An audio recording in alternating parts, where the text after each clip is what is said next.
किसी सरकार के किसी नेता में यह दम नहीं हुआ कि वह सरकारी फंड से कुछ करे या न करे, कम से कम अपने पॉकेट से निकाल के 1000, 2000, 5000 रुपया तो उनको मदद कर दे, लेकिन आज तक किसी ने नहीं किया। यहाँ तक कि आपको सामने देखने के लिए मिलेगा कि करोड़ों रुपया का बिल्डिंग उन्होंने बना दिया और इस बिल्डिंग का सेवा करने के लिए कोई सरकारी कर्मचारी नहीं है।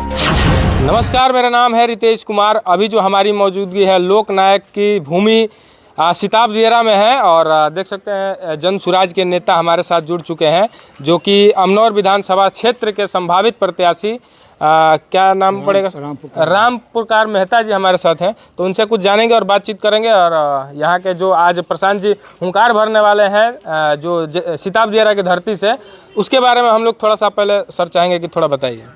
सबसे पहले तो मैं राम पुकार मेहता 120 अमनौर विधानसभा क्षेत्र का मैं निवासी हूँ और मैं आपके चैनल तथा आपके चैनल के माध्यम से जितने भी श्रोतागण सुनने वाले हैं, मैं राम पुकार मेहता के तरफ से उन सभी को क्रांतिकारी अभिनंदन करता हूँ। प्रशांत जी आज यहाँ से हुंकार भरने वाले हैं। इसके पहले भी बहुत सारे नेता थे जो आए थे और वादे किए थे, बहुत सारे संकल्प लिए थे कि हम हमारे जीतने के बाद, हमारी सरकार आने के बाद हम ये काम कर देंगे। लेकिन दुर्भाग्य की बात यह है कि यहाँ जो जब आप गांव में घुसिएगा तो यहाँ तक एक रोड तक भी सही नहीं है।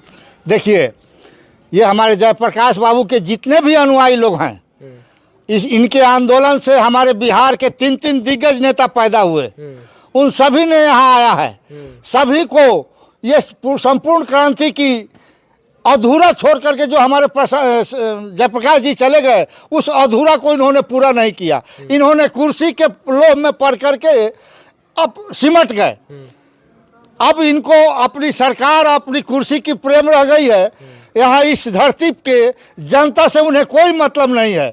जिन नेताओं ने इस धरती को गोद लिया है, उनको यह भी पता नहीं कि गोद लेने की प्रक्रिया क्या होती है। अरे आपने तो गोद लिया है, इस धरती को आप स्वर्ग बना देते, क्योंकि आप यहाँ के वरिष्ठ नेता गिने जाते हैं। यहीं अगर सामने सामने अगर आप लिंक जोड़वा दिए होते तो छपरा से आने में मात्र 10 मिनट का समय लगता। यह लिंक नहीं होने के कारण हम लोगों को 1.5 घंटा घूम करके यहाँ आना पड़ता है। भारतीय जनता पार्टी के सांसद, भारतीय जनता पार्टी जो कि सबसे देश का सबसे बड़ा पार्टी कहा जाता है, उस पार्टी के नेता यहाँ का जो सिताब दियरा है, ये जन्मभूमि है, इसको गोद लिए थे। लेकिन ये गांव जिस प्रकार से होना चाहिए वो नहीं है। यहाँ पे भी भ्रष्टाचार के शिकार हुए हैं लोग। ये तो भारतीय जनता पार्टी आज तक जिनको अपने पक्ष में लाया है, वह किसी न किसी प्रलोभन दे करके ही लाया है। और जैसे ही हमारे बिहार के नेताओं से उनकी काम सस्ती है सेंट्रल सरकार की, उसी दिन बिहार को नज़रअंदाज कर देते हैं लोग। यहाँ तक कि आपको सामने देखने के लिए मिलेगा कि करोड़ों रुपया का बिल्डिंग उन्होंने बना दिया और इस बिल्डिंग का सेवा करने के लिए कोई सरकारी कर्मचारी नहीं है। एक बुजुर्ग हैं जिनका नाम है श्री भगवान मल्लाह, जो हमारे जयप्रकाश बाबू के सेवक रहे हैं। उन्होंने जयप्रकाश बाबू के सेवा करने के चलते अपनी सरकारी नौकरी तक त्याग दिए और यहाँ उनके सेवा में रह गए। और यहाँ उनके सेवा में रहने के कारण, इस बिल्डिंग का सेवा सत्कार करने के कारण, साफ सुथराई करने के कारण उनके घर के परिवार भी आज उनको छोड़ रहा है, तरह तरह की प्रताड़ना दे रहा है। लेकिन आज तक किसी सरकार के किसी नेता में यह दम नहीं हुआ कि वह सरकारी फंड से कुछ करे या न करे, कम से कम अपने पॉकेट से निकाल के 1000, 2000, 5000 रुपया तो उनको मदद कर दे, लेकिन आज तक किसी ने नहीं किया। साहब, यहाँ के एक वही मल्लाह जी नहीं, यहाँ के गांव के लोग भी दुखी हैं। अभी भी वहाँ के गांव के लोग चिल्ला चिल्ला के कहते हैं कि साहब हमारा रोड बना दीजिए। नीतीश जी आए थे अभी 2 साल पहले यहाँ पे, वो भी कह के गए थे कि इस बार हम बना कर जाएंगे, यहाँ पे जो पुल है उस पुल का निर्माण भी करेंगे, लेकिन वो भी काम अभी तक पूरा नहीं। देखिए, नीतीश जी हमारे वो अपने गुरु का गांव का क्या सेवा करेंगे।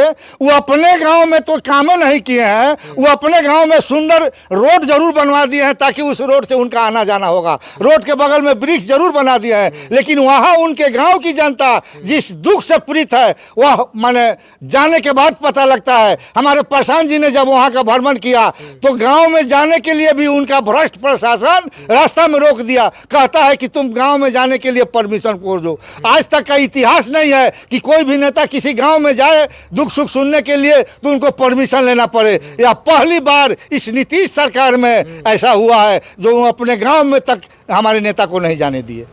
सुशासन की सरकार कहलाती है।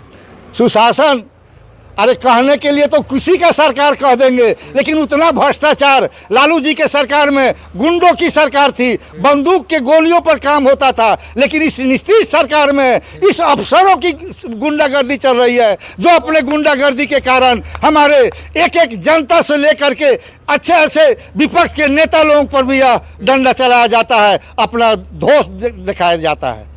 हाँ, वहाँ के गांव के लोग तो बड़ा खुश हैं, कहते हैं कि रोड बन गया, बिजली आ गया, हॉस्पिटल बन गया, तरह तरह की चीज़ें हैं वहाँ की गांव की लोग यह बात कह ही नहीं सकते हैं। अगर आपको विश्वास नहीं हो तो आप उस गांव में जा करके भ्रमण करके देख लीजिए। वही 2 4 5 लोग जो होंगे, जो उनके इष्ट मित्र, जो उनके संबंधी, वही कहते होंगे लोग उस गाँव में रोड के सिवाय कुछ नहीं है।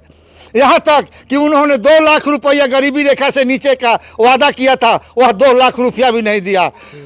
दलित महादलित ईबीसी समाज को 3 डिसमिल जमीन देने की वादा किया था, वह भी नहीं दिए। कुछ लोगों को दिए भी तो उसको यह भी पता नहीं है कि यह जमीन कहाँ है। और तत्काल जो सर्वे की बात चल रही है, इस सर्वे के नाम पर तो जो लूट हो रहा है कहने की बात नहीं है। वह आज यह बिहार सरकार जिस सीओ को पोस्टिंग कर रहा है, करोड़ों रुपया लेकर के पोस्टिंग कर रहा है, जो सीओ करोड़ों रुपया उस नेताओं को दे के आएगा, उस मंत्रियों को दे के आएगा, वो घूस नहीं लेगा तो क्या करेगा। क्या उद्देश्य है यहाँ से? प्रशांत जी आज यात्रा की शुरुआत करने वाले हैं, इसका क्या उद्देश्य है, थोड़ा सा इसके बारे में देखिए। उद्देश्य यही है कि आज तक जो नेताओं ने आया है वह सत्ता परिवर्तन के लिए आया है, लेकिन हमारे प्रशांत किशोर जी यहाँ व्यवस्था परिवर्तन के लिए आ रहे हैं। और जैसे ही हमारी जन सुराज की सरकार बनेगी, यहाँ की व्यवस्था परिवर्तन हो जाएगी। ये भ्रष्ट सरकार लोग कहाँ जाएंगे, भ्रष्ट नेता कहाँ जाएंगे, उसका खोज नहीं रहेगा। जन सुराज पे इतना भरोसा क्यों? जन सुराज पर इतना भरोसा करने का यही कारण है कि आज तक जब से देश आज़ाद हुई, हम गरीब जनता को, हम दबे कुचले वंचित समाज के लोगों को ठगा गया है इन नेताओं के द्वारा। ये नेता वोट लेना होता है तो बाबू भैया पैर पकड़ करके वोट तो ले लेते हैं, लेकिन जैसे ही इनकी सरकार बनती है हम गरीब दबे कुचले वंचित समाज के लोगों पर निगाह तक नहीं जाती है। इन लोगों के यहाँ कोई विकल्प नहीं था, लालू जी के डर से भाजपा को, भाजपा के डर से लालू जी को, लेकिन हमारे बिहार की गरीब गुरबा जनता को यह भरोसा हो गया, यह तीसरा विकल्प के रूप में जन सुराज आया है। इसीलिए बिहार की जनता दिल से खुश है और इस जन सुराज पार्टी को समर्थन देने के लिए तैयार है। उनकी भी इच्छा है कि जब हमने 30 साल इन लोगों को देखा है तो 5 साल जन सुराज को भी देखेंगे। 70-75 साल के जो राज्य में सर अभी तक देखा गया है कि जितना भी नेता आया है अब तक जनता को ठगने का ही काम किया है। तो आप थोड़ा सा बताइएगा कि जन सुराज ऐसा क्या करेगा कि जनता का विकास होगा? जन सुराज का विजन साफ क्लियर है। प्रशांत जी ने पदयात्रा के दौरान इन लोगों से पूरा विजन अपना क्लियर किए हैं। आज भी हर मंच पर ये बताते हैं कि जन सुराज आएगा तो 5 काम हो जाएगा। ये आप समझ रहे हैं। तो कहीं से सब चीज़ बताते हैं कि कहाँ से आएगा, उसका पैसा कहाँ से आएगा। चूँकि राजा दवा अभी देखिए इन लोग का जो घोषणा होता है, बजट है नहीं, घोषणा हो जाती है, बजट कहाँ से आएगा। लेकिन प्रशांत जी पूरा क्लियर करते हैं। तो ये निश्चित रूप से बिहार की जनता जो अन्य दलों से, जो सरकार लालू और राबड़ी के 15 साल और नीतीश कुमार के लगभग 20 साल जो ठगे गए हैं, वो अब जान चुके हैं। अब इनकी सब चोरी जो है वो पकड़ी गई है। बिहार की जनता जो उब गए हैं, जो ये भ्रष्टाचार की जो सरकार चल रही है, और पूरे बिहार की जनता जन सुराज के तीसरे विकल्प के रूप में देख रही है। और निश्चित रूप से नए बिहार का निर्माण जन सुराज के प्रणेता प्रशांत किशोर के नेतृत्व में होने जा रहा है। प्रशांत किशोर के नेतृत्व में जन सुराज का नया बिहार बनाया जाएगा। बाकी आप लोगों की इसमें क्या राय है, कमेंट सेक्शन में लिखते रहिए। बहुत बहुत धन्यवाद।